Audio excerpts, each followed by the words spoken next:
competitors, every speech imaginable.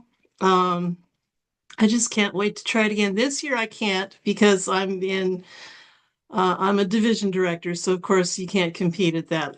So I'm watching and learning everywhere I go in Toastmasters. I love how there's all these options available. What did it feel like the first time you competed, and did you ever bomb or disqualify yourself on the way to reach where you're at today? Thank you. Katie, thanks for that question. Look, if there was a king of bombing speeches, I think I still would have that title and the crown.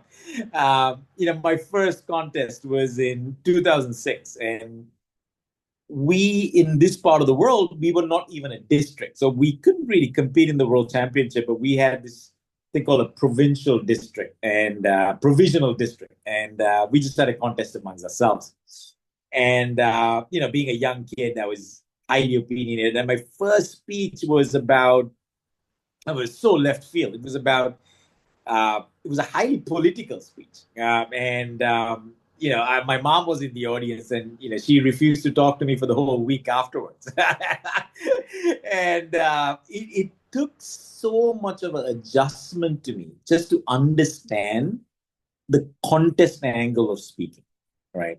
And this is somewhere a lot of speakers can find it difficult because they're so passionate about a message, they're so passionate about a cause that they have, and they try to use that in the contesting platform. And that's how I started. I thought the topics that I was passionate about, delivering it the way that I felt was best, was the way to go. And I bombed, for 6, 7 years straight, and I kept making the same mistake.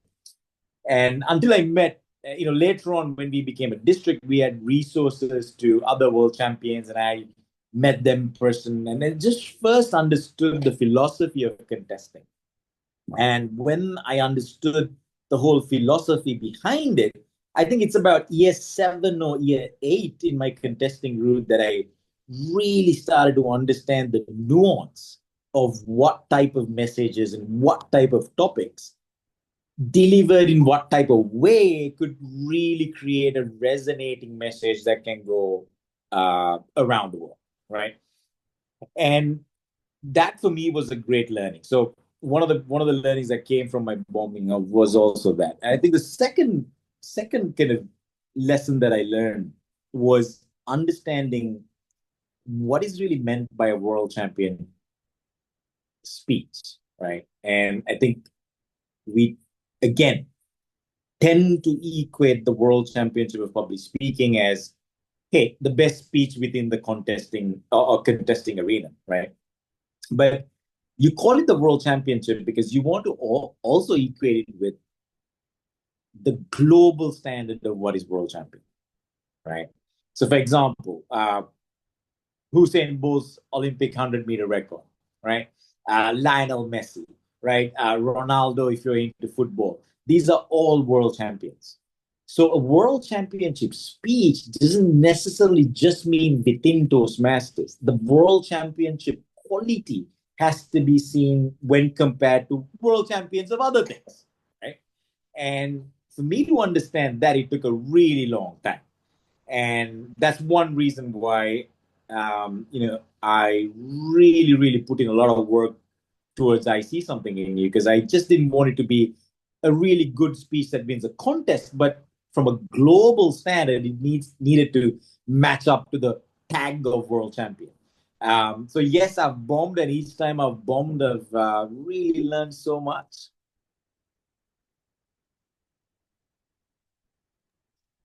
So I have a question, Dananjay.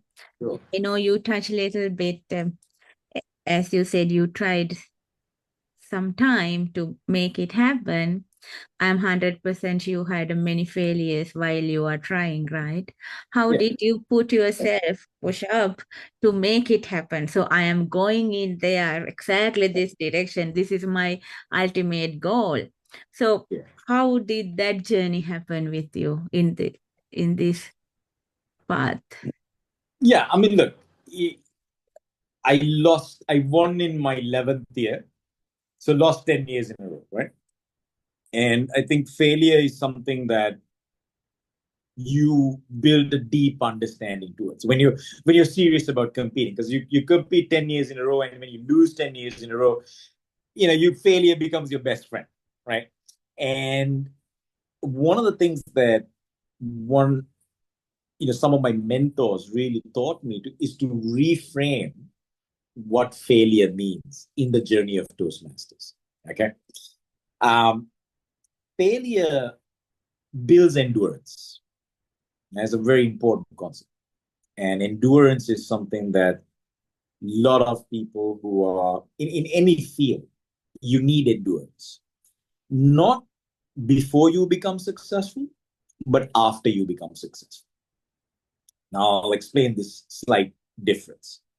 So, once you become the world championship, and if you do have a great speech that comes online, the whole world wants to invite you. They want to listen to you. They want to see who is this Toastmasters? What is this about, right? And you get to interact with people that are not necessarily Toastmasters.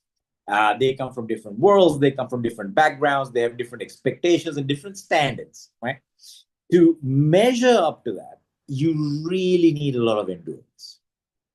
All that endurance is built by failing. So the 10 years that I failed, everything that can happen to a speaker has happened to me, right? From my mics failing to people celebrating, and people also saying, holy crap, this is not, you're not doing your best. You get this barrage of emotions that you have to deal with. What that gets you ready for is the world outside. And believe me, Toastmasters are really kind. The world outside is not so kind.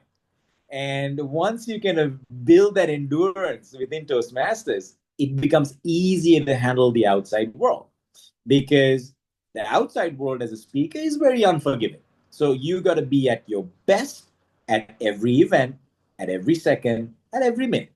And really, that capacity is built through failure. So something that helped me was how I looked at failure changed. And that allowed me to accept it. Thank you so much. Tim, if you have any question, please interact with Dananjaya. So Bob too.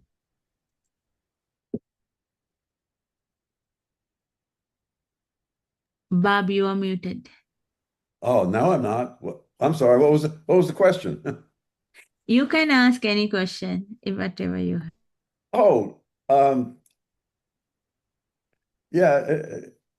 As I look back, it seems that over a period of years, we collectively become victims of our own success sometimes. Sure. And how did you deal with that?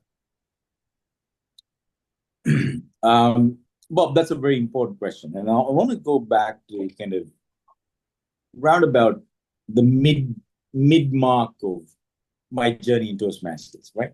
And one of the philosophies that one of my mentors, Dr. Dilipar Abhisekar, who was also a past president of Toastmasters International, said was this. He said, listen, Dananjaya, you got to be a world champion person before you become a world champion speaker, right? And what he was literally trying to tell me was that the world championship, not the trophy, but a world champion speaker is a consequence. It's a product of you becoming a world champion person.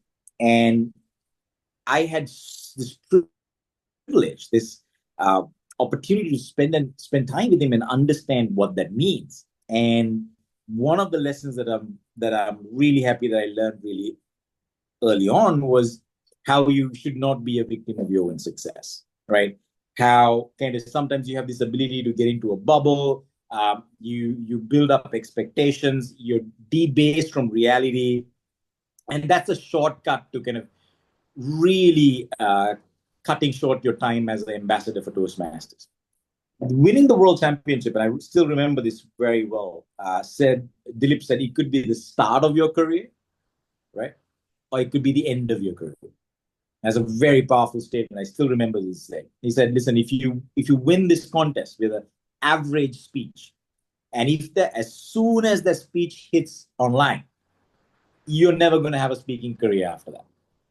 But if you win it with an exceptional speech, you're never going to have to work a single day in your life. And that really stuck with me. And I really focused a lot on building myself as a person before I started building the speech. So one way I constantly based myself and grounded myself was I surrounded myself with people like Dilip, people like Balraj, some of the world champions like Mark Brown. These guys were all my mentors, Craig Valentine, and all of these guys. I invited them to keep me really grounded in what I needed to do. So that really saved me from some of the pitfalls otherwise I would have gotten easily trapped into. Good, thanks. Thank you so much, Dananjaya.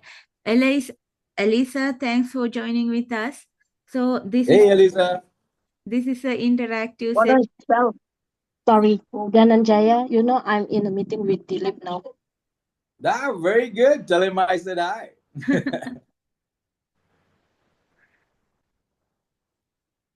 So if any of you have any question, please ask. Yeah, it's a small crowd, so we could have a nice conversation. Sure, yeah. Katie, do you have a question? I can come up with one. I've only been a Toastmaster since April of 2024. The very first club I joined was a pretty large club, and I thought all Toastmaster clubs were the same, and every single club has its own personality, which is something I really love about it now. I got to where I had this little shtick that I would do whenever I would get up and give a speech, and I would be very vulnerable.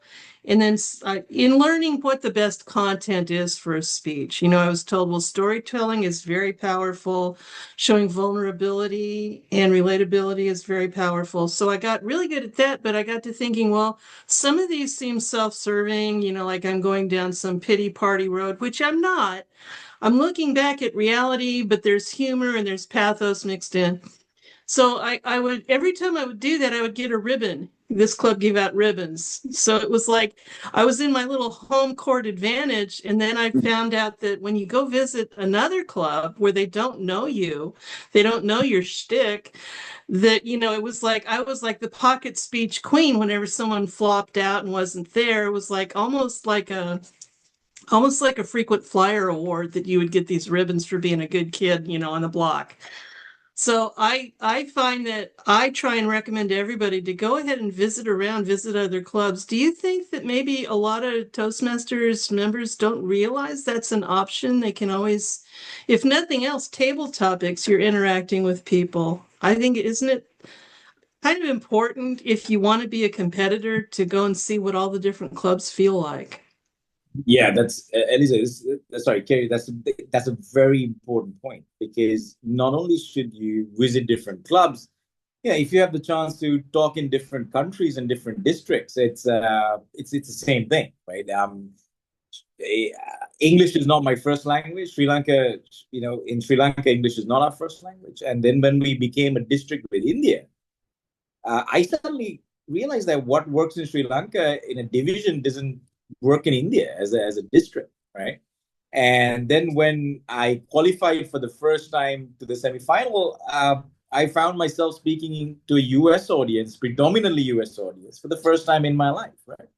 And the pace at which you talk, the angle at which you talk, the depth of emotions, they all change from geography to geography, right?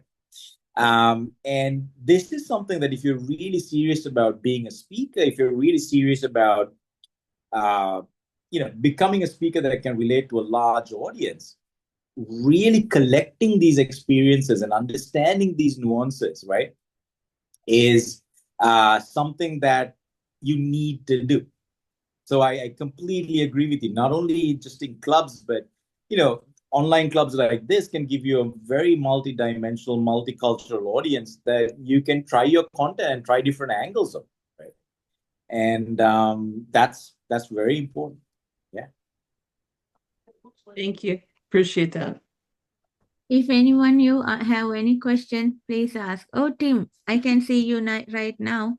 I can see you joining from District 68. First, Uh, introduce yourself and then ask a question from Dananjaya. Thanks joining us. yes, yes. Thank you so much, then, and it's a great pleasure to meet you again, Dananjaya. We met in 2014 in Malaysia then, and Oh, let me just send you a picture for everyone. Hopefully, this comes up then somewhat. yeah. Um, that was back then when we were both young. Yeah. Time's flown, man. Time flies then. Time flies back in Malaysia then. And your message, I see something in you and I don't know what it is, still remembers from so many years time frame. And I really appreciate that. I was in the audience live in Malaysia.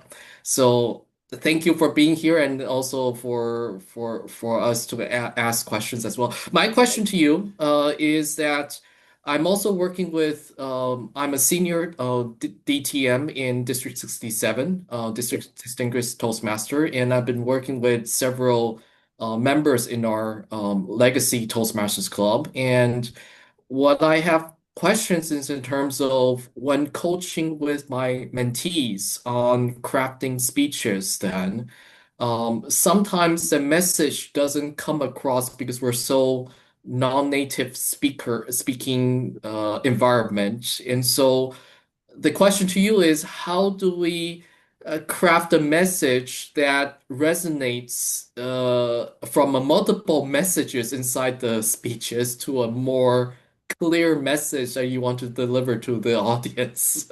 Yeah. No, that's a good question. Look, there's no kind of so you've got there are actually two questions in what you asked me, and I'll try to break it down into two parts, right? Um, you got to really separate the people who want to win a contest from people who want to become world champion speakers. These are two different groups of people that you meet when you start coaching individuals. There are some individuals that just want to win the contest. Then there are some people who want to be world champion speakers. Completely two different groups. People who want to become world championship speakers are individuals that are obsessed with continuously improving and refining their script so that their message becomes clear.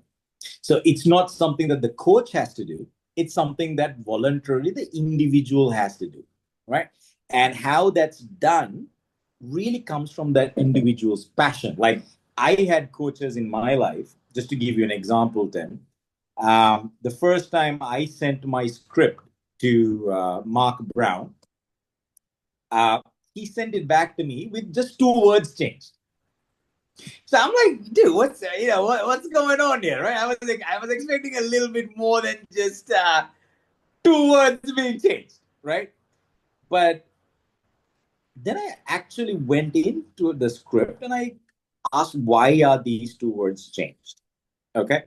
And then I found out there's a reason why these two words are changed. And there's a principle behind it. And can I then apply this principle to every other sentence in the script that I have, right? So the individual takes the ownership of refining the message. Okay. So the coach just gives the direction.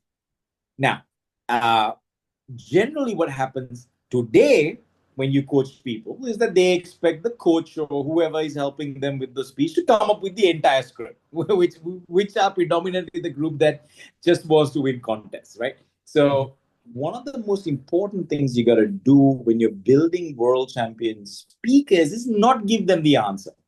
You got to give them the direction, you got to give them the principle, and then they have to do the work. Okay. That's how you build really good quality speakers. Thank you. Thank you so much. So, as you said, you have tried for a while to reach this your goal. What kind of leadership you were able to improve while trying in this journey to become a part of world champion public speaker? Yeah. So just a correction there, Umanga. My goal wasn't to become the world championship of public speaking. My goal was to become a professional speaker, right? So for me, the world championship was a springboard for a greater vision, right? So it was not the end all be all. It was this. I knew this was the start of what I wanted to do in the future. So just to Yeah. reframe. Yes. Yeah. And I think there are three very important leadership lessons that I learned throughout my journey, right? And the first leadership lesson that I learned was this whole concept, right, of producing world champion stuff. Okay, now once again, I'm very vocal about this, right? So if you look at Toastmasters as a whole, when you become the world champion of public speaking for Toastmasters, you're a brand ambassador, right? So just like how a DTM is a brand ambassador, how a international past president is a brand ambassador, how a member is a brand ambassador, a world champion is a brand ambassador, right? Now, what that means is this. It means that when the world looks at you and when you interact with the world, you can't fake it. You have to be world championship material. Okay? If you win this by a fluke, which you can, and if you win it with an average skill set, which you can, you're not representing the brand. Okay? Now, the next, and I'm going to go a little bit more nuanced into this. The world champions have a code of conduct. There is a way that they need to behave. There is a way that they need to interact. There is a way that they need to meet, greet when they travel into districts. I didn't know this until I became a world champion of public speaking, right? That's because you're a brand ambassador, right? So you can't just do what you want. You got to do things that elevate the brand. So one of the first leadership lessons that I learned was, how do I represent the Toastmasters brand in my capacity as a world champion? So this is number one. The second thing that I learned was, you got to be a master of your craft. Now, one of the things that I learned was that whatever we learn in Toastmasters is good, but it's not enough to make you a professional speaker, right? It has the introductions to it, but it doesn't have the depth to it. So one of the biggest lessons that I learned was to explore and learn from other fields that can supplement my speaking skill set and my craft. For example, I didn't learn about script writing from Toastmasters. I learned script writing by studying movie scripts and how writers write movie scripts. Okay? I didn't learn body language in Toastmasters. If you like the movements that you see on my world championship speech, I didn't learn it in Toastmasters. I learned it in dancing. So, sorry, if you don't know this, I was a professional dancer for 3 years of my life, right? Ballroom dancing is what taught me how to move on stage and how to carry myself on stage that builds a commanding presence. So I learned that from dancing. Okay. So I learned that the skills you need to master your craft is not necessarily in that particular vertical. There are other verticals that have that skill set, which you need to learn and then bring it in. Then bring it into your craft. Okay. The third thing that I learned, and this is probably the most important one, was understanding the intangible, right? And I'll explain what this is. In any type of performance art, now it could be speaking, it could be theater, it could be any type of art. There are some intangible elements that give you the edge. Now, for example, let's take something like rhythm. Rhythm is something that's intangible, right? You can't point to something and say, here's the rhythm. So rhythm is an intangible concept.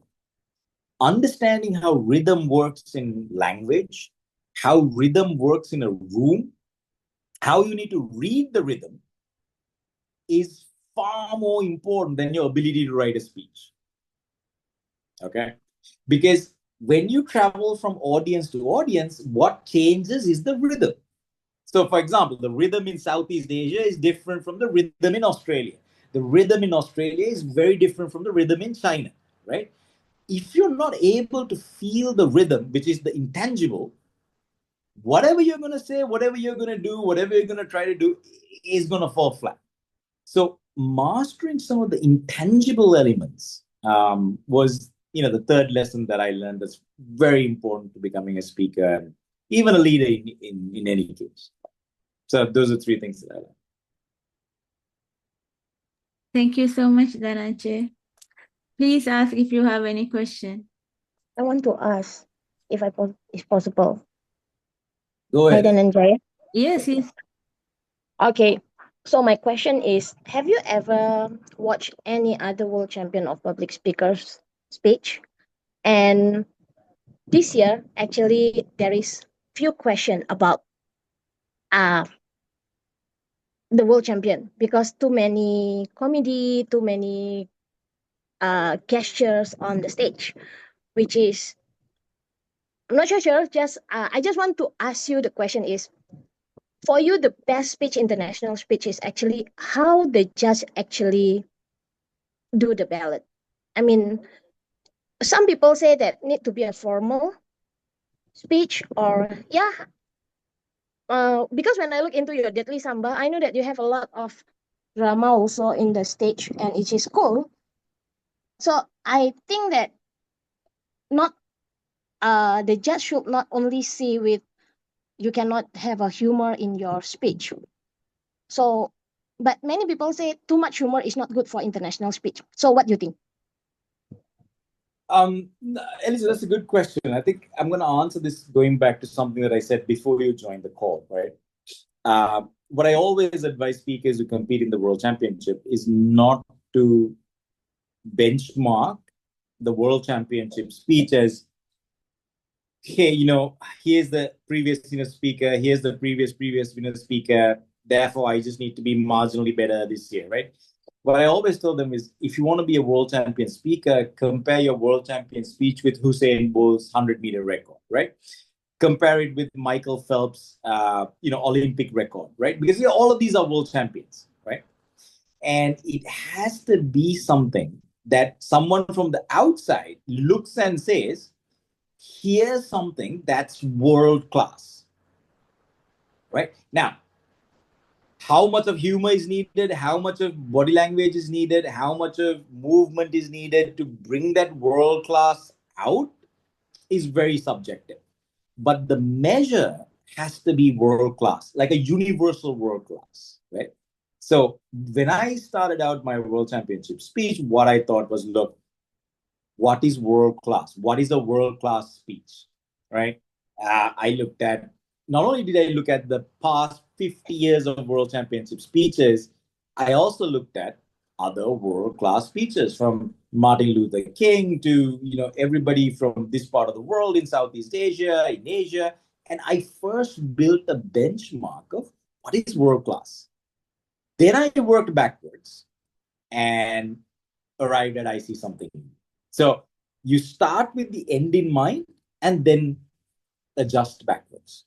Now, one of my favorite world championship speeches is, and also a mentor of mine, is Randy Harvey, right? I don't know how many of you have seen Randy Harvey's speech, Fat Dad, right? Probably one of the most technically advanced speeches I've seen in the history of Toastmasters. Uh, it has so much of body language. It has so much of humor. If you actually break it down into a percentage, there's so much of theatrics, but it works because at the end, you produce a world-class speech. Now, if you do all of that and you don't end up with something world-class, where people look at it and go, holy cow, right? This is not it. Then you become picky about too much of theatrics, too much of humor, too much of this, too much of that. the question only comes out because people just don't feel that it's world class. So you got to start with the end in mind and then work yourself upwards. That's kind of my advice.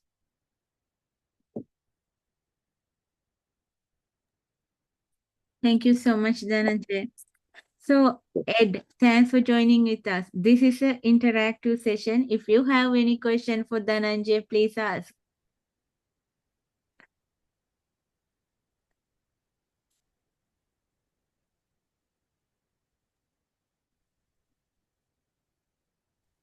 If anyone has a question, please. I saw that Tim want to ask some question. Yeah. Go ahead, Tim. Yeah. Yes, to follow up on that then, Dananjaya, I'm very appreciate that you're also a ballroom dancer because I'm also a ballroom dancer as well. So there you go.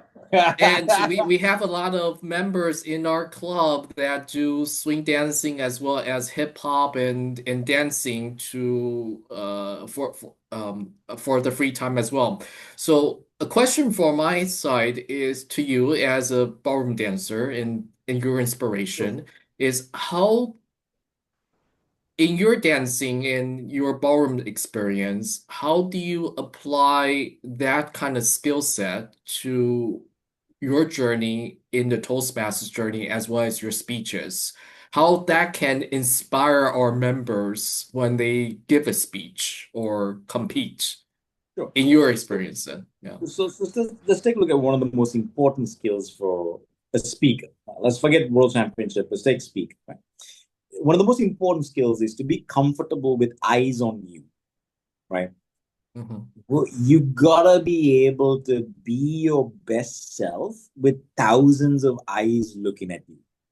So as a competitive ballroom dancer, you already get used to it because people just look at you, right? And you gotta perform when thousands of people are just looking at you. So first thing is you get comfortable in the presence of people looking at you, multiple people looking at you, right? Number two, you have to create this coordination, this hand-eye brain-muscle coordination that doesn't take away from your processing capacity, right? Now, for example, while doing the speech, if I have to think that I need to move here, I need to move there, and I have to think about, hey, I got to do this gesture in this line and this gesture in this line, you won't be able to do your speech. So the hand-eye coordination, the movement, the body language almost has to be second nature, that you don't spend a lot of time kind of focusing on that, right? So this is the second advantage that dancing kind of gave me. The most important part, Tim, was understanding a sense of rhythm, right? So just how when you dance, when you dance jazz, the rhythm is different. When you dance hip hop, the rhythm is different. When you dance ballroom, the rhythm is different. Different type of speeches have different types of rhythms. So humor has a different rhythm, emotion has a different rhythm, inspiration has a different rhythm, right? And connecting your ability to change the rhythm with the type of speech that you want to do, that's where dancing can really help you. So those are the three ways that really help me as a speaker. Thank you. Thank you. Thank you so much, Shala and Sohail. Join with us. If you have any question, please ask from Dananjaya. Hey, guys. As you know, I'm just such a huge fan. That's all I can say. Just a huge fan. And I'm so glad I could finally get it. Our district council meeting was just going on, and I'm like, I have to hurry and get here. So I'm just excited to hear you speak. I love your speeches. They're just incredible. So thank you for sharing and for being here today. Pleasure. Thanks, Shelley. Good to be here. We're just having a Q&A round, and we're just talking about some pretty interesting stuff.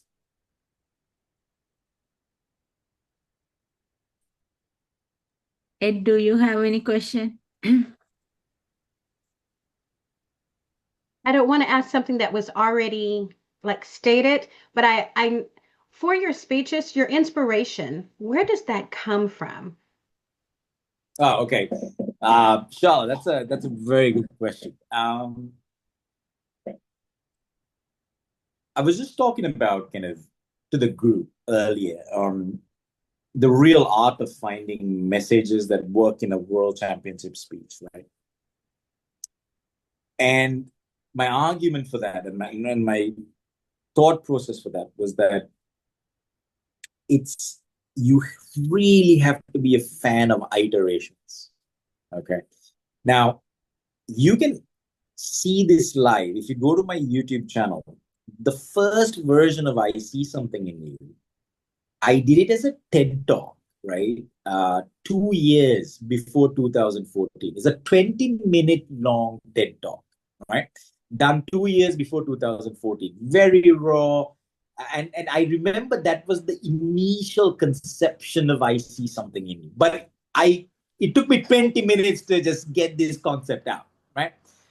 Then for the next 2 years, my challenge was how do I now bring this 20 minutes down to 7.5, 8, 9 minutes without losing the inspiration, right? And it took me 2 years to do it. Two years to find the right combination of words that doesn't dilute what I want to say, but at the same time create the inspiration. Now, a great speaker, right? And this is my mantra for great speeches.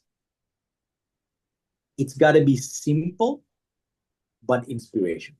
One of the hardest things to do, right? You can make it complex and inspirational, yeah, possible. But to make it simple and inspirational, you've got to be able to send one sentence through multiple iterations until you find that exact combination of words. The whole speech, I See Something in You, 735 words, 735, 734 words. The power, if you really write it down and look at it, it's not in the words, it's the sequence of the words. And it took so long for me to find what each sentence is the right sequence. So the inspiration for me now as a script writer, as a speaker, is the challenge of finding that ultimate combination. Right? And that's where my inspiration really comes from. Wow. Thank you so much for sharing. Thank you. Right. I'm sorry. I do have one other question. It may have been asked. Sure, go ahead, Shala. Okay. What, if you can name like two speakers, it could be in any realm, which speakers truly inspire you and challenge you to say, oh, I'm going to do better now, or I'm going to, oh, now they've challenged me. I'm going to up this. Have there been some speakers that just make you sit back and say, wow? Yeah, absolutely. Absolutely. Now, for me, now, before I tell you the names, I need to make a disclaimer, right? Some of the most inspirational speakers that I know are the most controversial. So by no means am I siding with their argument or their philosophy. I'm just admiring the skill. Okay. So there's just a broad disclaimer here, right? You know, my one of the speakers that I really admire, I aspire to have this skill, right? Is Christopher Hitchens. I don't know whether you heard of Christopher Hitchens. For me, I aspire to have that veracity, that ability to think off the cuff, that the language, and he wrote this very controversial book called God Is Not Great, and he was a person that kind of dedicated his life to pioneering one argument, and that argument was religion makes sane people do insane things. And this is where the controversy comes. And the ability for him to bring forth an argument that's not emotional but rooted in logic, for me, was like amazing to study and amazing to observe. So once again, I'm not aligning with the philosophy, but his skill to do that, right, is absolutely fantastic. So look up Christopher Hitchens, one of my favorite speakers out there. Now, number two, for me, is a chap who's no longer here with us. There's a guy called Alan Watts. I don't know whether you've heard of Alan Watts, right? Alan Watts was a philosopher, spent a lot of time in the East, came back to the West, started talking about Zen, Taoism. The ability of him to tell a story, a simple story, right? There's nothing complicated about the story. But when I say it, it doesn't sound right. But when he says it, it just goes in so deep, right? And for me, studying these two people in terms of their skill, right, was two people that I still study to today in terms of storytelling and forming a compelling argument. Yeah. Thank you so much. Thank you. I have a question. Gosh, May I go ask? ahead. Yes, please. Go ahead, Sohail. Yeah, absolutely. You just now said that you took 2 years to, modify your speech That's right. to make it purposeful and objective oriented. My question is that did you also plan that I would utter this phrase in this tone, then I will pause, take breath, and then go on? Sure. So that's a very important question. Okay, so in the initial iterations of it, no, right? I didn't know I had the same pause was going to be here. Here's how I'm going to work it. Here's how I'm going to do it. I didn't know. I kept working on it, and it was each iteration it gets better, and the real good stuff. Okay, and this is where you guys probably won't believe me, but the real good stuff comes 48 hours before the contest. So I keep iterating. It's like a pressure cooker, right? You keep building, and the real magic happens the last 48 hours. That's where your brain just starts kind of mixing, matching, optimizing. It just starts kind of consolidating everything. It doesn't happen before; it just happens. So the real good stuff with the pausing, the framing, even the rows, right? Even the fact that I wanted to throw the rows, right, came 48 hours before the World Championship of Public Speaking, right? But how does that last 48 hours come? It comes from 1 year of work, right? So if you just wait doing nothing, in the last 48 hours, nothing's going to happen, right? So you got to keep building the pressure. You keep building the pressure. And then in the last 48 hours, the magic starts to kick in. So that's the approach. Yeah. May I ask another question? Oh, sure. Yes, please. I basically stutter. So I have asked this question from my point of view, that I may get some guideline from you, because as I stutter, then I have to plan that I will give pause after so many words, and then I will speak again. I am also a Toastmaster. I have Sure. joined a Toastmaster club, but recently. So when I give speech, I can give speech. That is not, much problem. But the problem is that I feel difficulty in breath control, and as now I have noted that you emphasize certain words, and you prolong them. At least in one phrase, you prolong a word, Sure. whatever you want.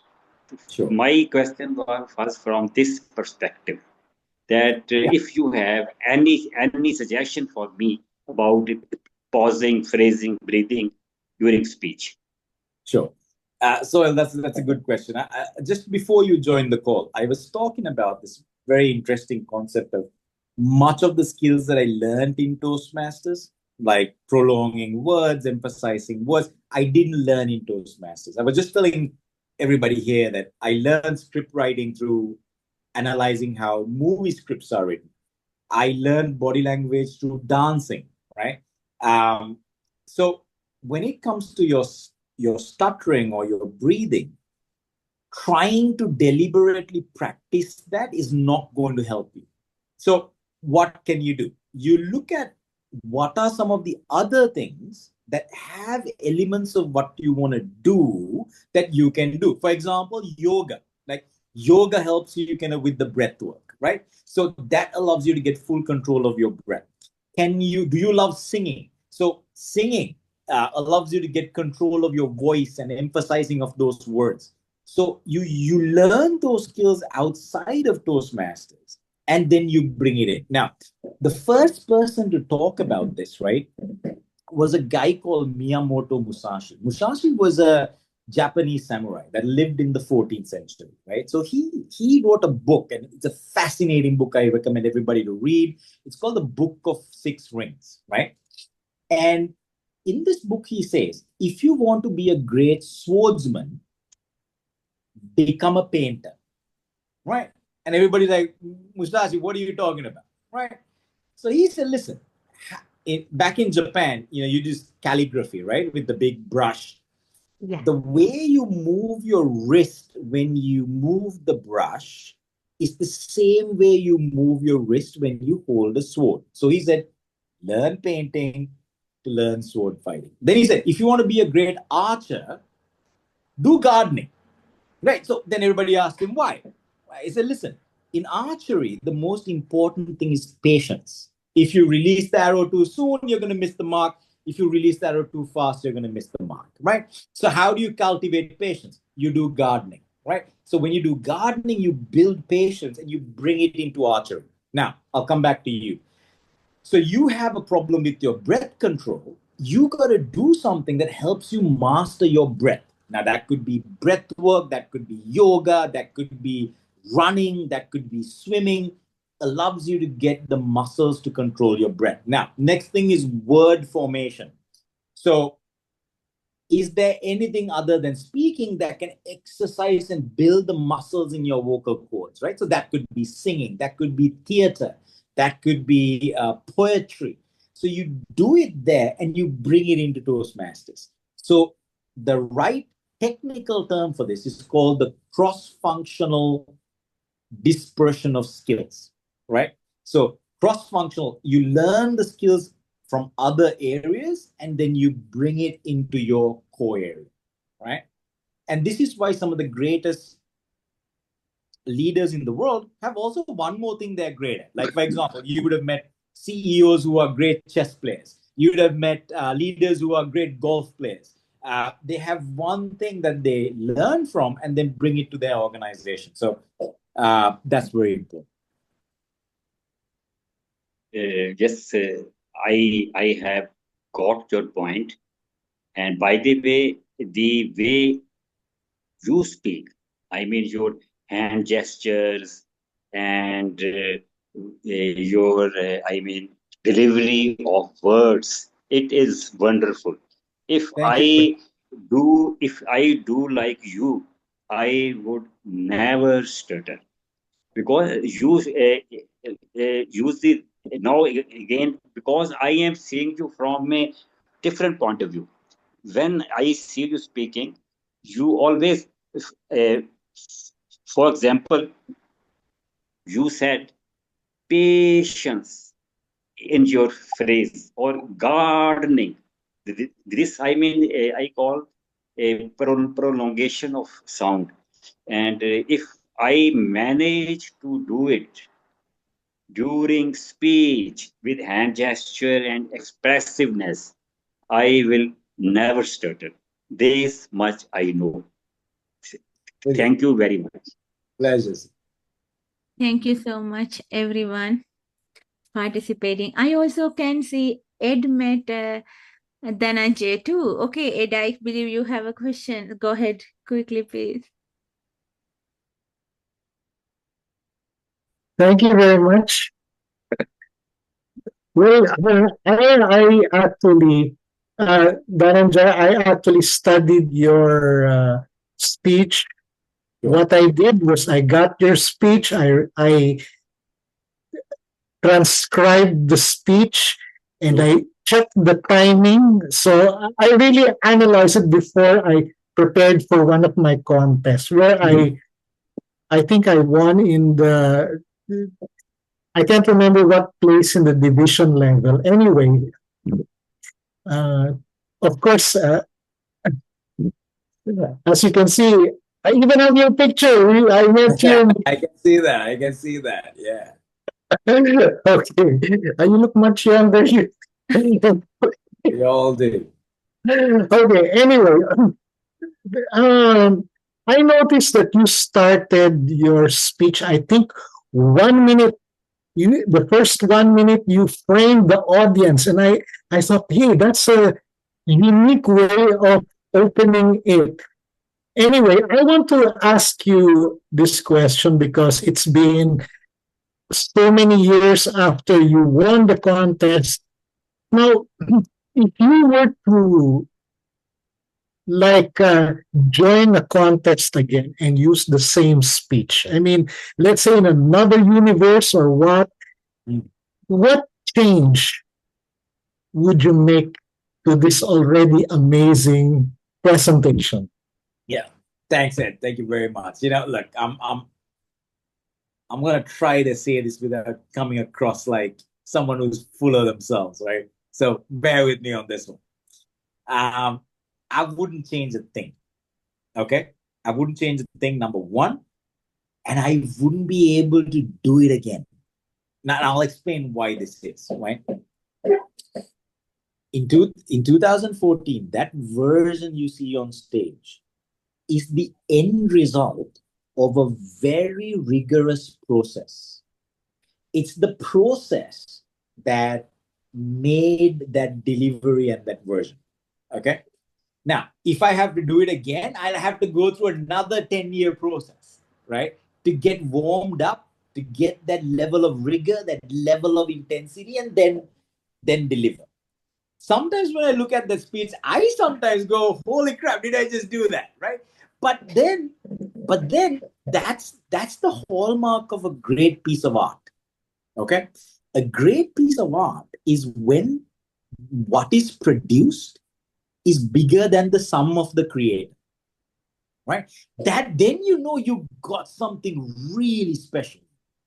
Right? It can't be reproduced, it can't be replicated, it cannot be done again, because whatever went on at that time, the sum of it was larger than the inputs that went into it. Right? And that for me is the real magic of the proper Toastmaster process. If you really take the whatever, whether DTM or a speaking track, if you undergo the right process, at the end of your journey, you realize that you've become more than the sum of the parts that you have put in, right? And that's the real transformation and the real magic. Thank you, Dananjaya. Thank you so much. So I really appreciate your being with us and sharing all the good points. And these are really helpful. Someone who really wanted to be a world champion public speaker one day. These are very valuable points and we really appreciate. Shara, I can see you raise your hand. I know it's time to go. I just wanted to say one thing. I asked you who were your favorite inspirational speakers, but I didn't tell you who were mine. I will start. One is Bishop T.D. Jakes. He's a bishop here. He's just such a masterful storyteller, the way he weaves things in. I could just listen to him all day. And then I said this on purpose because you're here. So my other favorite speaker, of course, is you. Thank you. That Thank you very speech much. from then to now, it still has that same, like, oh my God, it's just my favorite speech. You are just amazing. And I'm just thrilled over the moon that I get an opportunity to tell you how amazing you are and just how that speech just impacts me and just others forever. So thank you, thank you, thank you. You're just incredible. Thank you, Sean. Really appreciate it. Thank you so much, Dananjaya. Again, we are very happy as a District 100 you join with us and share all these valuable points. Thanks again. So we do have our second speaker, Michelle Kuei. Michelle is a member of District 100 member. And Michelle, we are very happy you are joining with us today. This is the second speech Michelle doing with us. So I am going to introduce Michelle. Today, Michelle is going to talk about how to build a talk people remember and say yes to. In this session, you will learn how to craft a compelling talk that captures your attention, build trust, and drive results. So, key takeaways from this session is develop a talk structure that connects emotionally and logically with your audience. Use storytelling techniques to make your message memorable. Create a clear call to action that leads to follow-up opportunities. So it is my pleasure to welcome Michelle Kuei. Michelle, floor is yours. Thank you. Good morning, everyone. And thank you, Umanga. And I think I missed an amazing public speaking expert here. And I'm sure everyone have learned so much. So I would like to hear from everybody. If you can use the chat to drop into the chat the word speak, if you're ready to be the next public speaking champion. Drop speak. Let's get everybody all excited. I can see Shala would be on the next candidate with your smile, your stance on the stage. Yes, Ed, I see a lot of familiar faces. Welcome back, Bob. Welcome back. Okay, so today we are going to talk about how to build a talk people remember and say yes to. Now, earlier I was hearing the remaining of a lot of your questions and comments. Here's where I believe that anything that you master, we start from taking baby steps. Just like riding a bicycle. Initially, you got to first get a bicycle to be on it in order to master your bicycle riding. Am I right? High five if I'm right. Let's get the bicycle in so that you can master in riding that bicycle. And so today, my workshop is very interactive. Those of you who are returning, you know that I like to get my audience involved. So this is a lot of you time. So get a piece of paper if you don't have one, or turn on your have something to write on. I do have worksheet that I am going to walk you through how to build your talk. So by the end of today's presentation, or my portion of the presentation, you should either have a talk ready to practice at your next Toastmaster meeting, or if you already have a talk, my hope is that you walk away and feeling confident that you can present it, and perhaps next year during the conference time, you'll be able to submit it for a contest. Whatever that your goal may be, I am here to help you to accomplish it. All right, so I am going to turn my slide over. And I do ask your participation. If you do need to take a 5 minutes bathroom break, please do so, and come back really quickly because I don't want you to miss anything. Okay, so I am going to turn the slide over so that I can show you what I got, and I'll walk you through exactly how to put this talk together. So in a minute, when I do share the worksheet, you will be able to follow through. So like I said, today we are going to talk about how to build a talk that people will remember and say yes to. One of the number one reason you want to be a public speaker is probably you have a very important message that you would like to share, whether it's your own personal journey, your story, or maybe it's something that you have learned and thrive and continue to believe in, and you would like more people to hear about it. Whatever that goal may be, let's build that talk that people would say, Katie, I need you to be on my stage next month. Would you be available to come to my stage? Or Shala, I would love to have you to be represent our club to present in the next conference or the speaking contest. How would you like to be that person? So my hope is that you build that talk that everybody say yes to. If you are new to me and you missed my last month's presentation, I'm Michelle, and I've been the Toastmaster since 2018. I joined Toastmasters, and it was because of wine and dine, because the wine and dine got to me. I love to be there to wine and dine. So Toastmaster got me. So I've been a club since 2018. I've been area director between 2020 to 2021. And all that is, I want to say that I was you, and I am you, because I started with no experience in public speaking, and here I am. I'm doing a presentation in front of the audience, and where else other than Toastmasters should be a better place to actually practice. So all that is to say, what I'm doing here is completely possible, and it is realistic that you can actually take the baby step to get there. So let me just show you how.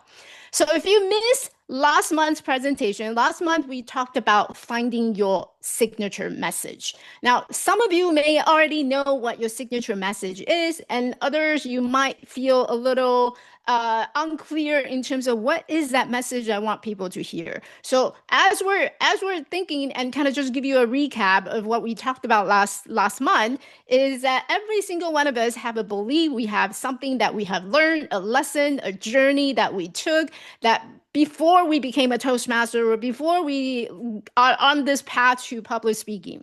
So whatever that message is, I want you to think of that message, because that is going to come back again and again as we're building out our talk. Okay, so what is your signature message? So if you were to describe your signature message in one word, what would it be? I want you to use the chat to drop it into the chat. What is that message that you would like to share? What is important? Maybe it's change. Maybe it's resilience. Maybe it's boundary. What is your word that you would like to the whole world, the entire world to know? Or maybe just your club member. So what is your word? Drop it into the chat. And I see Sohel is taking a stretch. I wish I had music for you, sir, so that we can do a little dance. Do a hip hop dance.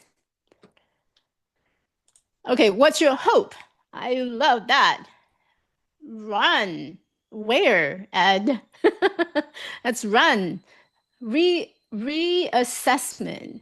Ooh, that's interesting, Katie. I've heard your talk, so I know you're a great speaker. Possibility. I love that. Okay, so whatever, and Marie says faith. Okay, so whatever that word may be or your signature message is, I want you to keep that in mind as we're building out your talk today.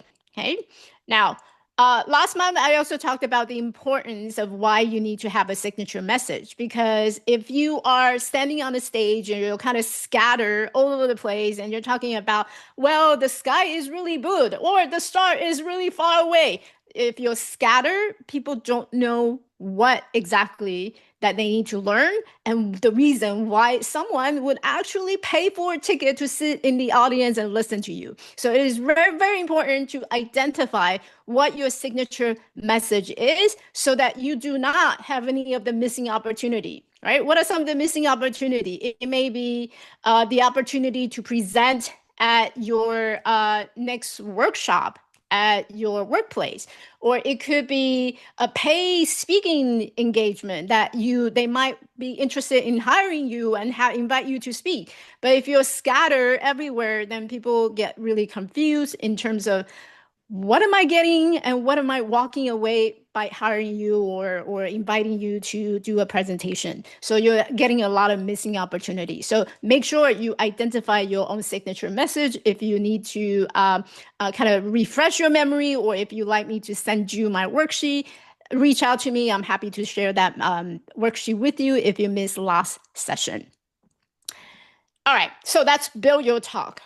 What do you believe are important to be in the signature talk as we're building your talk? What are some of the elements that you believe is important?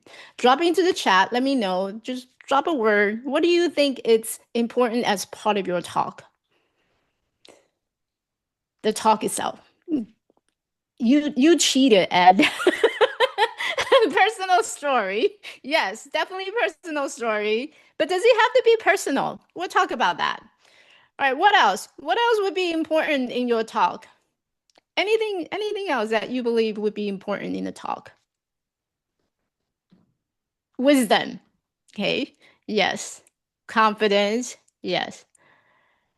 All right, deep emotional connection. And this is why storytelling is important, right? Because it allows us to connect with our audience.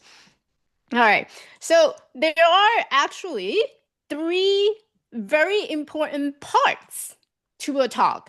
Okay, so I'm gonna go through every single one of them. Now, keep in mind what's important in the talk itself, but in order to build your talk consists of 3 parts. There are 3 parts in building your talk. What are those 3 parts? The first part is you need to have a hook or an introduction that is so captivating that I will want to sit down and spend the next 15 minutes, if not more, to be listening to you, right? So you got to hook me with your talk. Give me a reason to show up and be there, right? That's the most important part of your talk. The second most important part of your talk is the body itself, right? The talk body, the actual core of what you're going to talk about. So you got me in, you got me stay in my seat. What is the next step? The next step is you got to give me some juicy content inside that talk that makes me wanted to continue to listen to you, right? So that is the second part of your building your talk. You need to have a body, the core, or the talking points, or the lessons within that talk so that you can continue to keep people in their seat. Once you get them through the door, that's only step number 1. But the next step is to keep them in their seat so that they don't want to get up and go do something else. And nowadays, the distraction is overwhelming, right? I could take out my cell phone and I can start scrolling as someone is talking, and I might not pay attention. So if you're missing out the juicy part of that body, then it doesn't matter how much you hook them in. I'm going to take off and leave. The third part of that talk, you need to have some final words, some conclusion. You got to wrap up for me so that I know I'm coming to an end. Right? So those are the 3 parts as you're building out any kind of talk. Okay, I want you to think about structure. Why do we need structure? So that I know that once I get on a bicycle, I need to start pedal. But is it right foot first or left foot first? Which one first? Right? You need to build some type of structure, and this way you can train your muscle. Just like when you go to the gym. I'm going to the gym after this talk, and the way that I've learned how to train my muscle is there's some set of routines that I follow. So think of these 3 section of your talk as the routine that you're going to think and build your future talk. Okay, so any type of talk that you're going to present in Toastmasters, you're going to remember that. Now I know the structure of what my talk is going to look like. How do I fill in the blanks, right? What goes into each section so that I know this talk is going to be memorable. It's going to allow the receiver or the audience to know that this is a good flow and there's actually a consistency to what I'm hearing and what I'm listening to. So there are 4 ways. First of all, we're going to dissect each one of them. So let's start with the hook. There are 4 ways that you can hook them with your talk. The first way is Ed gave us a head start, storytelling, right? Personal story is great, but does it have to be personal story? No, not necessarily. As long as you can use some kind of storytelling, it could be a metaphor, it could be a analogy that you use, some type of story that get people feeling that, oh, this might be really interested and it feels relatable. Maybe I should listen to some more. What else in there? Wisdom, right? I think Katie talked about wisdom. Yes, wisdom also will allow you to hook them. Wisdom might be part of the what do you call that, the special insights. It would be a different perspective. It could be a bold statement or statistics. I've heard talks where they start statistic. Did you know that 70% of working professionals actually experience burnout? I'm a working professional. You got me there. I constantly feel burned out all the time. I wish that tomorrow is Sunday forever, so I would never have to experience Monday. So it could be a statistic, it could be a surprising fact. Those 4 ways that you can, there's more, but typically you'll hear any type of public speaking, there's always some type of story that they share, or a surprising fact, or something, a wisdom or a perspective that people called out. You're like, oh, I never thought about that before. So those are 4 ways that you can hook them. So as you're building your talk later today, I want you to think about which one feels more comfortable that you can share and use in your talk. Okay. Some of us, we don't have a story like Ed does. Ed has a personal story. Some of us, we don't start with story. We might start with facts. We might start with numbers. So those are completely okay, and it is a great way to hook your audience. So your next part, remember, we have the hook, we have the body or the core or the actual, the meat and juice of your talk. 3 ways that you can build it, or 3 structure. Typically, you wanted to stay within this structure. Okay, so what are those three main points? So it consists of, I like to call them talking points. So there are 3 talking points within your body structure. Okay, so they could be 3 lessons. So think your body, the core and the meat of your talk are broken down into talking points. Talking point 1, talking point 2, and then talking point 3. Now, if you wanted to think of lessons, okay, lessons would be lesson 1. This is what I learned from this journey. And then from that journey, here's what happened, right? So it has a really nice flow from talking point 1, 2, and 3. So that composes a majority of your talk. Your body has 3 points, main points that match each. You can match each with the story. So within each talking point, now you can break it into mini talk of here's my hook within that talking point, and here's the body of that talking point. I'll show you more visually because I know some of you are very visual learner. Like I am a visual learner. So when I flip over to my worksheet, which you're going to get a copy of it, you'll have an opportunity to see what I'm referring to. So you can actually break your whole entire talk. Let's say you have 45 minutes. You got invited to a speaking engagement. You have 45 minutes to present this talk. What you can do then is you can actually break into mini talk by just focusing on each of the body talking points. Okay, so each becomes 15 minutes. So you see a lot of TED Talk. If you're interested in submitting a TED Talk, sometimes you might even be able to attract 1 talking point and then just elaborate that, and that turns into a 12 to 15 minutes talk. Or you can compose your entire talk structure into a 15 minutes talk and submit that as your TED Talk submission. So now the last point would be the final words, right? Final words, sharing an inspiration, your conclusion, your wrap up, and that typically give the audience the signal that, hey, you know, our talk is coming to an end. I need to be cautious about the time. So that's here. Here's what I want you to walk away with. All right.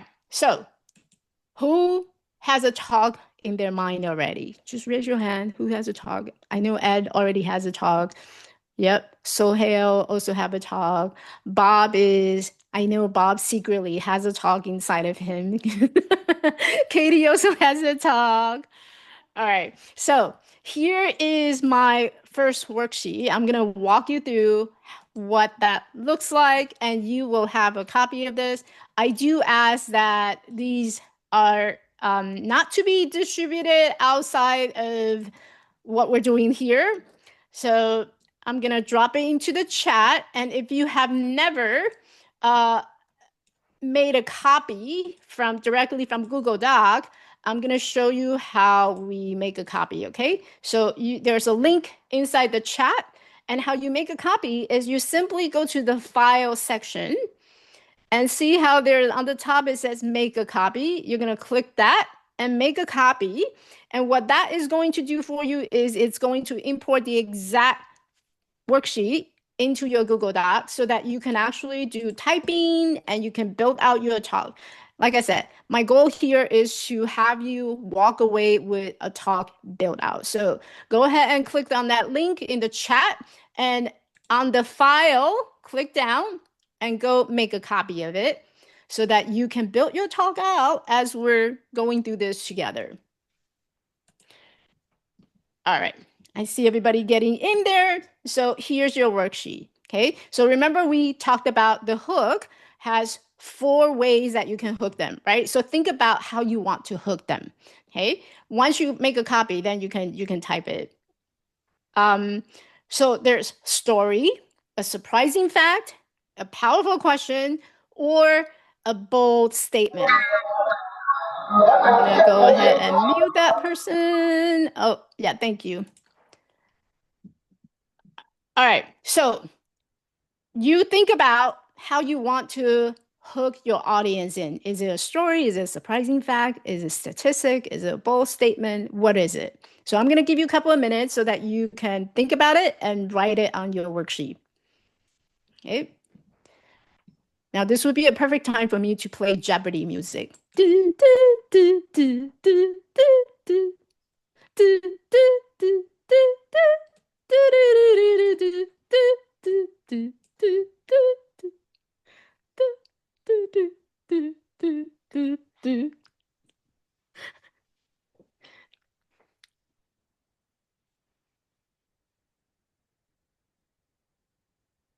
Well, we can play La Boo Boo music. Everybody familiar with La Boo Boo? La Boo Boo is a new thing right now.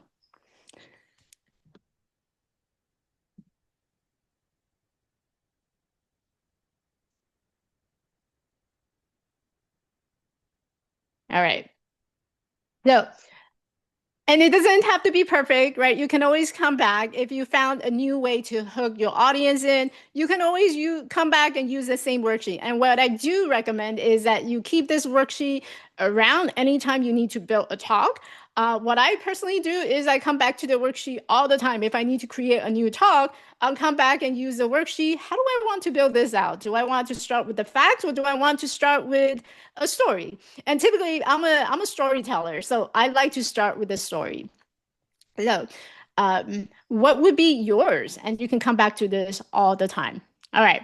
So then let's move on to building your structure, right? Kind of like when you are in back in the school, when you're writing your essay, when you're writing your paper, your teacher always hands you some type of formula and structure.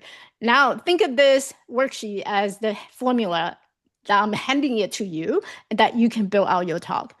Okay, so the second part, the structure and the story, this is the core or the meat and juice of what your talk is going to be about.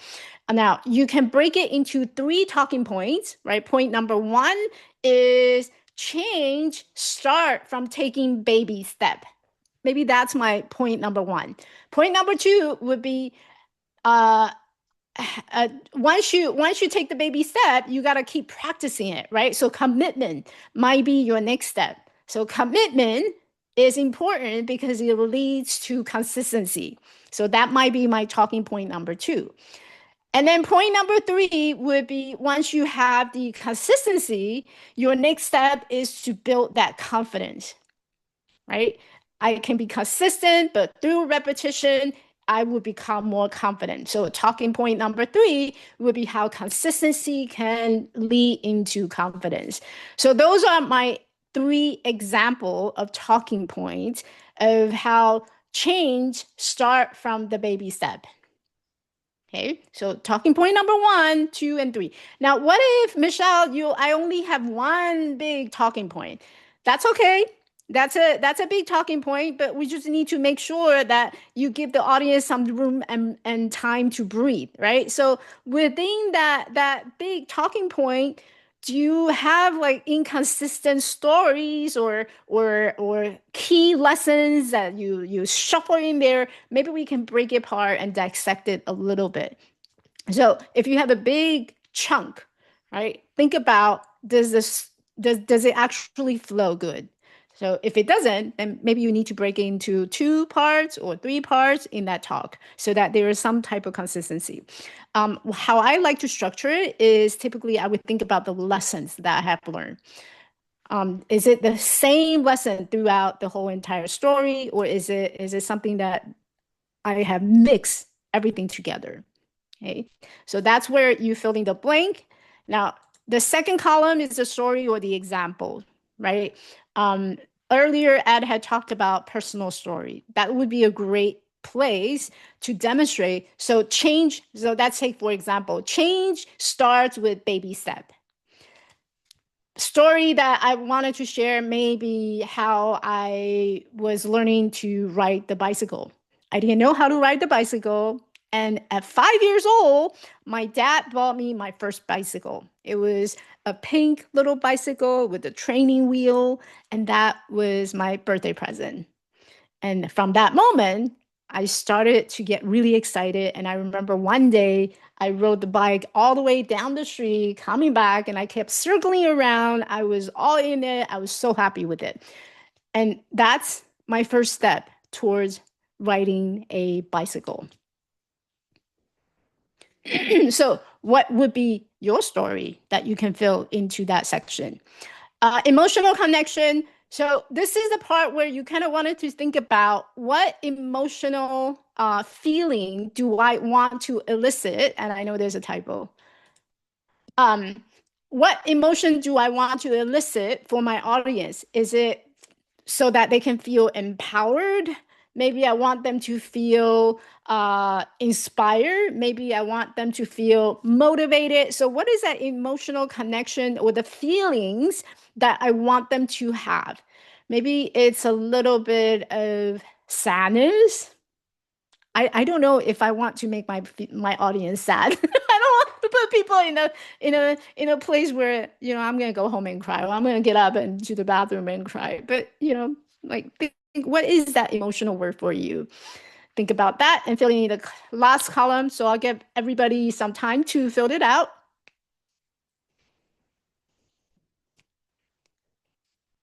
What to think about.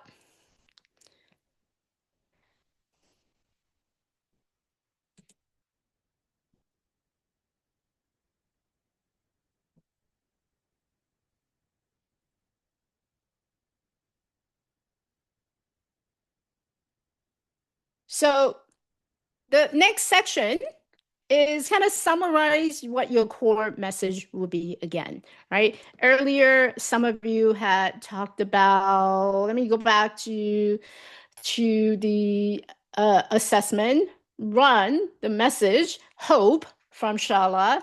So what is your core message you want the audience to remember about? So you kind of like give him a little wrap up, a summary of why we're all here today. So why we're all here today is we're going to build our talk together so that you can be remembered and get people to easily say yes to you, right? That's why we're all here today. We're building out this talk. So summarize it, give a little inspiration. We don't start training the muscle. Your muscle get trained and do repetition. But everything start with building block. I need to have that commitment and choice, making that choice to show up, to go to Michelle's talk so that where she's going to help you to build your talk, right?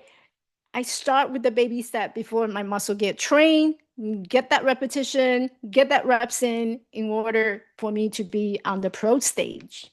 So everybody starts it the same way, taking a baby step, building up the muscle so that we can be on the pro stage. So what is that core message again? You're going to summarize in the wrap up, the final words. And then the last piece is closing it with impact, right? We don't just send our audience, and I think I talked about this last month, We don't just send our audience away and they feel inspired, and then the next minute they're going to forget who you are, who you ever spoke, and where they ever seen you.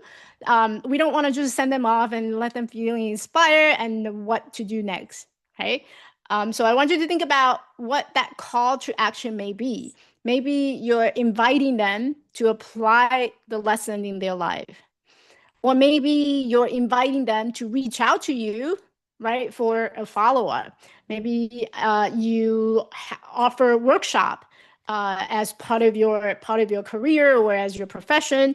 You can have a call to action and say, well, I'm going to be available in the back of the room. If this is something that you want to learn more, you can come reach out to me in the back of the room. I'm happy to talk to you. So right, you got to give people some next step.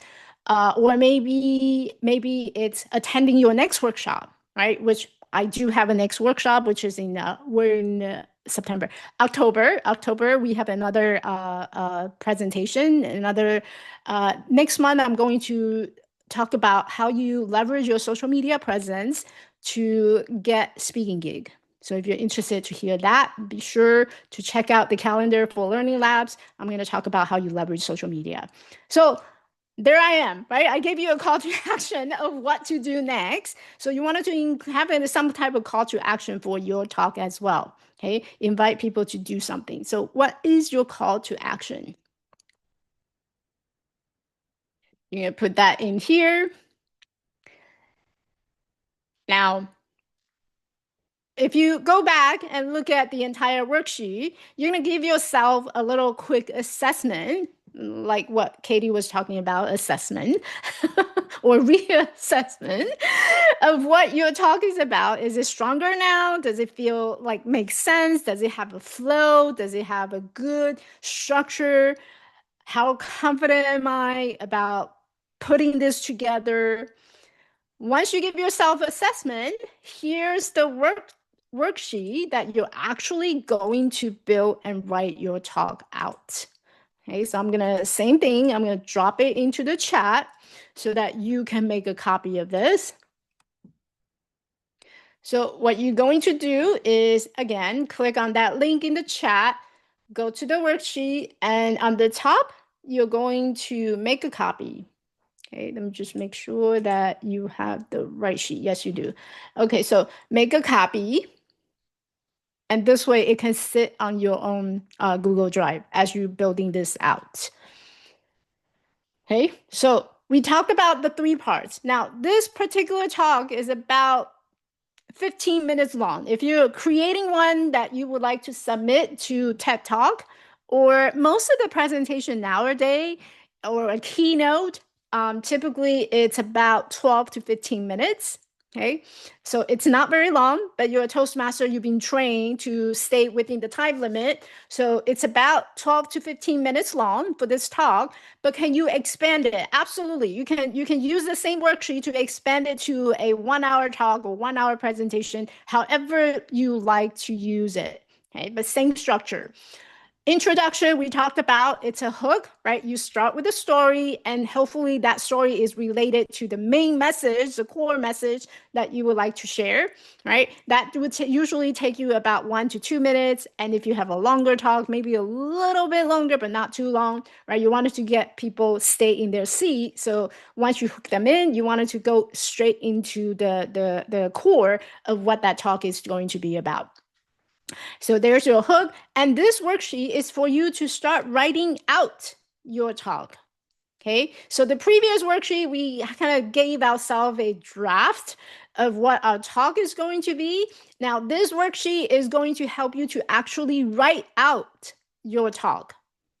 And I highly recommend that you do not write it out in your head, because we can be in our mind, in our brain all day long, but until you actually put it on the piece of paper, a lot of these ideas just kind of flow around in the air. So by the time you stand on the stage, you find yourself scattered and you're talking about all these different things, and there's nothing has a good flow or good structure. This is where we start with the structure. Okay, this is going to ground you for what you're about to do on the stage. So put that work on your talk on the worksheet. So you start with the title of your speech, or I like to do it the reverse way. I'm going to write my talk first and then come back to title my speech, because that generally works better for me. Okay, so don't feel like you have to start with your title of your speech. I typically like to start with the content first before I go back to the title. That makes sense.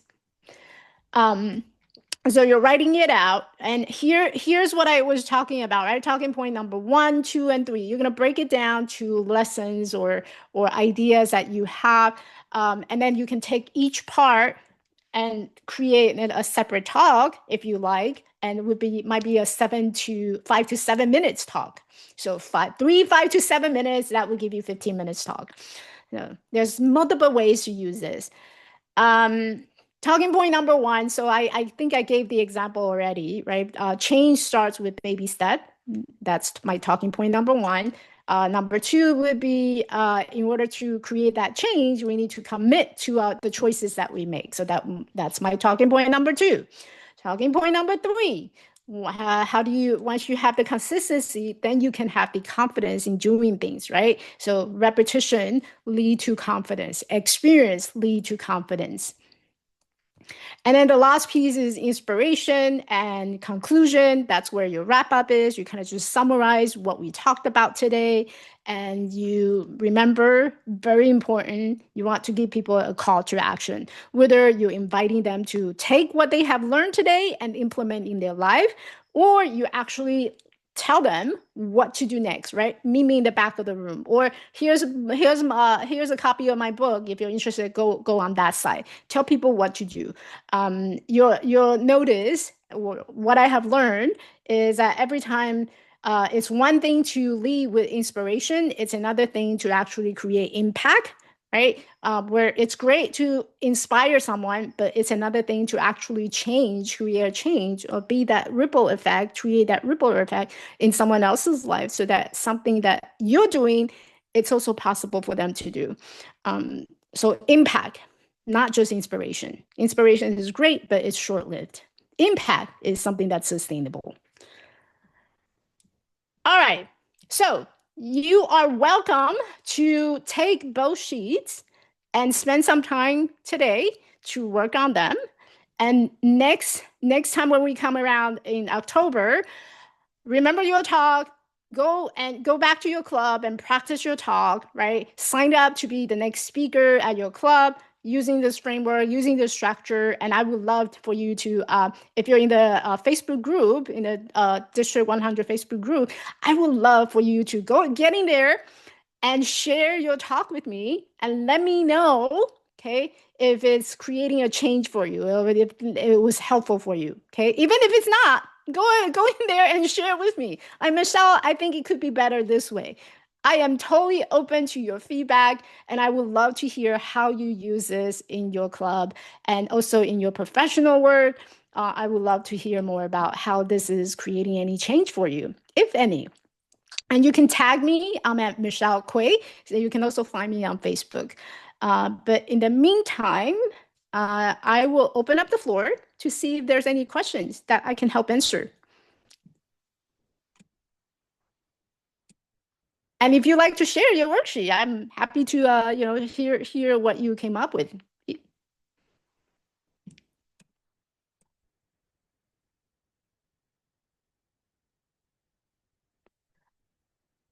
No question. Oh, Katie, go ahead. I'm loving this, Michelle. I really am. And I'm going to be working on it and working with it, because that's what we do.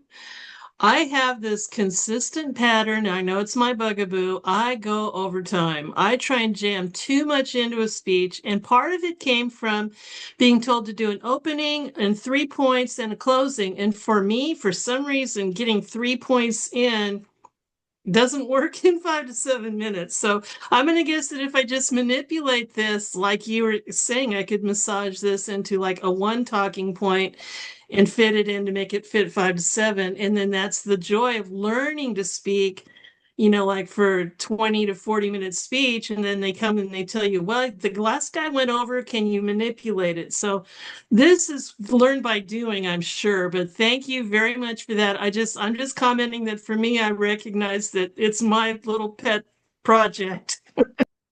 Yeah, I'm glad you brought that up because one of the things about being a Toastmasters is we are very conscious of time. And I've been to places where speaker like went way over their speaking time, and I'm sitting there and thinking, oh my goodness, you need to come and join Toastmaster because by then we're probably gonna put you on silence already, right? And so it was a big struggle for myself as well. To a lot of time, I start rambling. I go off the tangent a lot, which is why I found having a structure to narrow down my thoughts that I know here's what I need to talk about next. It helped me to shorten and make my ideas more abbreviated. And what I've also learned is from the audience perspective, what you share that you can share short, brief, and concise, it actually make bigger feeling and impact for someone else because now you're allowing them to sit down and really think about that thoughts that you serve. The goal on the stage is to inspire awareness. It's not there for you to teach the whole entire life journey. It's true, especially for myself. When I talk about from personal perspective and personal story, my job there is to spark the awareness. Like, hey, have you thought about this way? If not, maybe today would be a good day. So I keep it short, keep it condensed, keep it concise to allow the listener to think about what they have just heard. Yeah. Anybody else?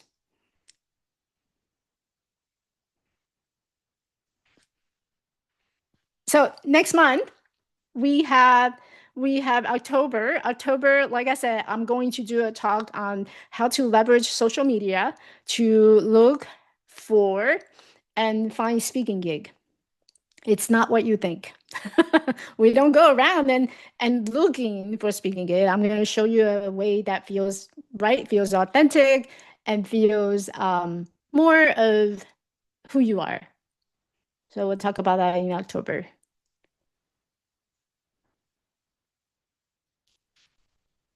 Yes, Ed. Thank you, Michelle. Since the end result, the end of the speech has to be a call to action, doesn't it make sense to put some time into introducing the pain? And then secondly, also showing them the direction where you want them to go. And the third, the problem of trying to do it yourself, right? Or doing it your way, something like that. Because it's you want to bring them to that certain point. And I think if we just give information, the call to action would not be really that strong. What do you think? That's just my opinion. What is your experience on this? So the call to action has a couple of different two different purposes. Well, maybe more, but right now on top of my head, based on the question that you have asked, it serves two purposes, right? It's to wrap up, to reiterate the lessons or the journey that I have talked about, or the core of what I talked about in my talk. And it's getting them to do something, to take an action step. I don't, at that point, want to remind them how painful it is. What I do want, there are people who does that, and this is just my personal way of doing things. What I believe is at the end, I want to inspire them to take action. I don't want them to feel guilty or shamed that if I don't do this, I'm going to be a bad person. I want to inspire them. Hey, there is a possibility of if I do this, it might change for me. So it becomes an opportunity rather than, oh, if you don't do this, then it's gonna hurt you more. It's going to keep you in a very bad place. I don't want to do that. I just spend all this time to motivate them, inspire them. I want to keep them in the positive feeling. So I'm going to remind them the opportunity that they have if they try something different. So it's very different than putting someone, remind them how painful it is, right? So you see the difference that I'm not here to shame anybody. I'm not here to remind you how bad you are. I'm here to inspire the opportunity. I'm going to paint the picture of what that would look like for you in the future if you decided to take a step. Okay, that's two different approach, and I like the opportunity better. I don't like to put them in a bad place. Now, your other question is does it make sense to ask me your question again? I wanted to make sure I get it right. Okay. What I was driving at is that since the end is a call to action, then my opinion is that we have to build the psychology that leads them to a situation where the call to action would result into something that is favorable, mutually favorable to you and to me. So probably I was guessing that uh, we we could have three things. Okay, the body. It's not just the three topics, but three specific strategies. One, like I said, the pain is doesn't mean that necessarily being bad, but the reason why people listen to us is because there's a reason. They have a certain uh, feeling or anxiety, or like I'm using the word pain, might not be the right word. And then also, uh, so like you said, we can provide all of the information, right? So because of that, then we need to point them to the direction where they have to be, because our talk will not fill that need. And the third is the problem of doing it yourself. You know, if you do it yourself, then you have to struggle. So, in my opinion, well, it's just my opinion. Okay, so maybe it's not just the three things, three topics, but really three structured psychological things. Okay, things that will bring them, give them the mindset, the thinking that, okay, now what? What do I do? Then we have the call to action. Okay, sounds great. Where do I sign up?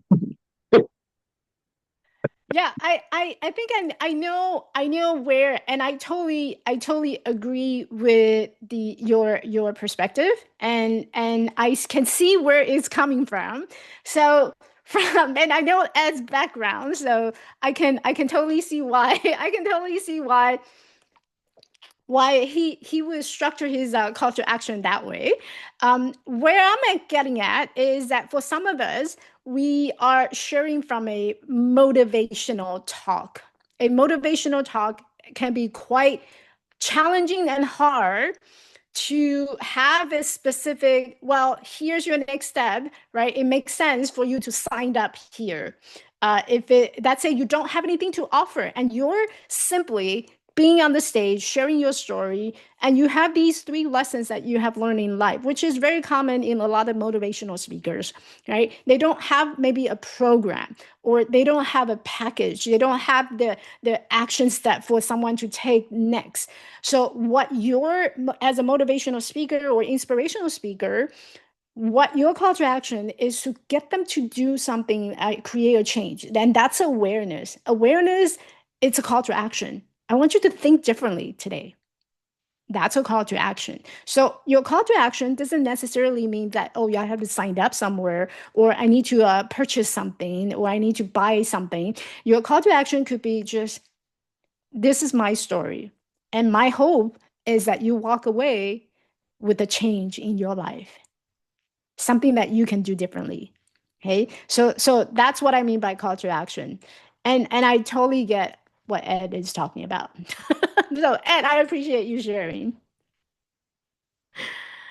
All right. We're at 46. Any more questions or thoughts that you would like to share?